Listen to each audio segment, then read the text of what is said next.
तो देखिए ध्यान दीजिएगा बच्चों, तो फ्रॉम हम बता रहा था, फ्रॉम मतलब कहाँ प्रयोग करेंगे, जहाँ अलग यानी जुदाई की बात हो वहाँ फ्रॉम का प्रयोग करेंगे। जैसे पत्ता पेड़ से गिरा, पत्ता पेड़ से गिरा, तो इसके लिए हम क्या प्रयोग करेंगे, the leaf fell from the tree, the leaf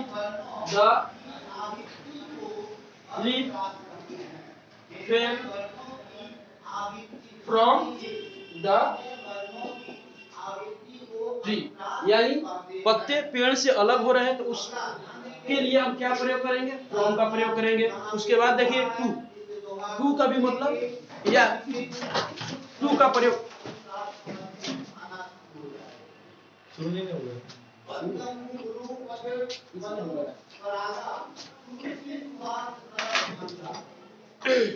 उसके बाद देखिए फ्रॉम आना और जगह का नाम, जगह का नाम है, वहां भी हम क्या करते हैं, फ्रॉम का नाम लगाते हैं। जैसे फ्रॉम का प्रयोग करते हैं, जैसे मैं दिल्ली से आ रहा था, I was coming from Delhi, I was coming from Delhi, ठीक है ना। उसके बाद देखिए टू का प्रयोग पे ध्यान देंगे,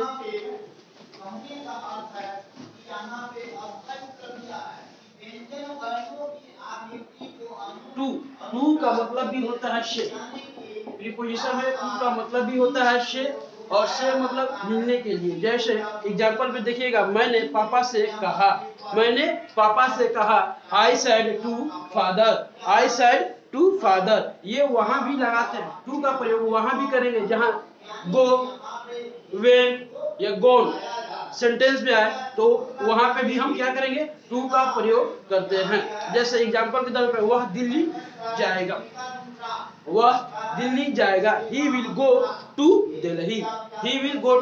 दिल्ली, तो यहाँ देखिए जाना है, गो आया और गो के बाद हमने क्या किया, टू का प्रयोग किया। उसी तरह हम सिंस और फ्रॉम, तो सिंस का प्रयोग हम कहाँ करते हैं, पॉइंट ऑफ टाइम जहाँ है वहाँ हम सिंस का प्रयोग करते हैं, और फॉर का प्रयोग जहाँ पीरियड ऑफ टाइम। जैसे एग्जांपल से आप समझिएगा, मैंने सन 2005 से पढ़ा रहा हूँ, मैं सन 2005 से पढ़ा रहा हूँ, तो क्या हो जाएगा, I have been teaching since 2005। उसी तरह फॉर का प्रयोग करेंगे, तो फॉर में हम पीरियड ऑफ टाइम यानी ड्यूरेशन, टाइम का ड्यूरेशन रहता है। जैसे मैं 1 साल से पढ़ा रहा हूं, तो क्या हो जाएगा, I have been teaching for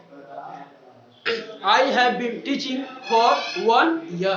तो यहाँ पे हमको देखिए पॉइंट ऑफ टाइम जहाँ दिखे वहां हम सिंस का प्रयोग करेंगे, और जहाँ पीरियड ऑफ टाइम रहे वहां हम क्या करेंगे, फॉर का प्रयोग करेंगे।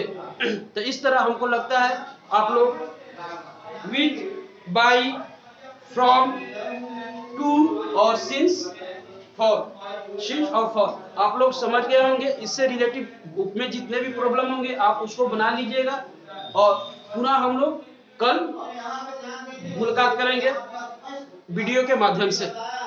Thank you all of you.